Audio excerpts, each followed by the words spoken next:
everybody, it's me again. Just wanted to go over a couple things that are happening in my life that are a little crazy. And first of all, the job that I had from home, found out the other day that I can't do that anymore because of the location where I live. Nothing I did wrong or anything like that. Just I guess locationally it doesn't work out. So I am out there on the web trying to find something different that I can do from home that's like an actual real life job that I get paid for, but something that I can do from home. So hey, if any of you out there know of anything, give me a holler and let me know. But so I've been doing that. Had a wonderful week in my Bible study and really found some wonderful verses that have been pretty strengthening for me, you know, just kind of letting me know that God's got everything in control. And a lady once told me, it was one of our pastor's wives, the way that she put what we give to God is that we empty our purse. And think, ladies, when we clean out our purse, we clean it out, we dump everything out, or we take it all out or whatever. And as we're putting things back in, the things that we think, oh, I don't need that anymore, I don't need to keep that in my purse, we kind of go, okay, let me go ahead and put that back in anyway. Well, I think that's what we do, that analogy of that's what we do with God. We give him everything. We put it all at his feet, but then we kind of slowly, one by one, take those things back. Just like the purse, maybe we leave it out for a little while, but before we know it, we're grabbing it and we're sticking it in our purse again. So, and that's a struggle for me, and I'm pretty sure it's probably a struggle for a lot of people to, you know, really give all of that to God and let him actually deal with it, because that's what my struggle is then I'm supposed to not worry about it and let God handle it and keep telling him, hey, you know, just pray to him for it, but I don't always do that. I'm kind of bad at that. The other thing that I've had happening is I had a lot of people that have come to me. Just kind of last week's vlog was a little sad and you know, it was kind of one of those bad days, and I decided to put it out there. And I've had some people that have come to me and said, you know, that was kind of nice to be able to see that everything wasn't always happy. And so I really appreciated that, and that was great. Haven't really had any of those days this week too awful bad, other than I cannot sleep. It's driving me crazy. Last night I finally did sleep, but I think it was because I was so exhausted I had to. So, but on the kids front, Beth, we went last week and we purchased her wedding dress, and that was a magical moment.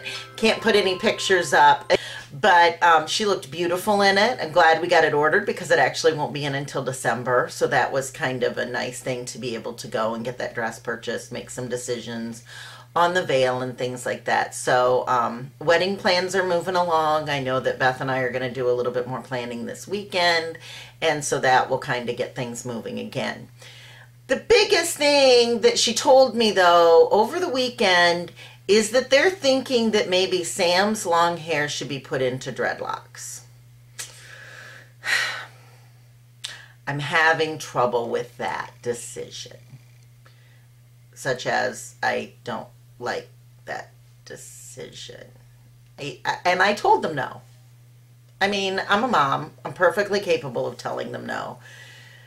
But because of their age, maybe they're not perfectly capable of listening to me. So anybody who knows Sam, tell him no dreadlocks.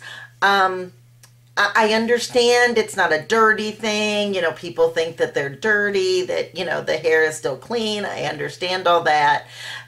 You don't have to cut them out to take them out. You know, there's all kinds of myths about dreadlocks. My biggest thing is the way that it looks. It looks to me really messy and yucky. And I realize right now his hair is long and curly, but I can deal with it long and curly. Can't deal with it in dreadlocks. So please, Sam, don't get married with dreadlocks in your hair. And think twice before getting them, just because you are you're in Northwest Ohio. And you have a lot of small communities, and you're kind of getting out there a little bit in the teaching world. And perception is everything. And whether it's right or wrong, perception is a lot. But you want to make sure that you're presenting yourself the best. And I'm not sure that dreadlocks is the best presentation, but I'm old, as I've been told. Yeah, Ben's got a new girlfriend. They're sleeping together, which is to say that they talk on the phone or talk on the internet because they live 2 hours away from each other. So they talk on the internet and they fall asleep. And so, yeah, that's the extent of that sleeping together, thank goodness. He told me the other day, he said, you know, we're using birth control. It's called an internet in between us. So I can handle that. We love her too. She's sweet. She's from Scouts. She's a great girl too. So, you know, that's what's going on there. Jake got 2 jobs. Really excited for him up in Michigan, and he's called and we've had a couple decent conversations where nobody hung up on anybody.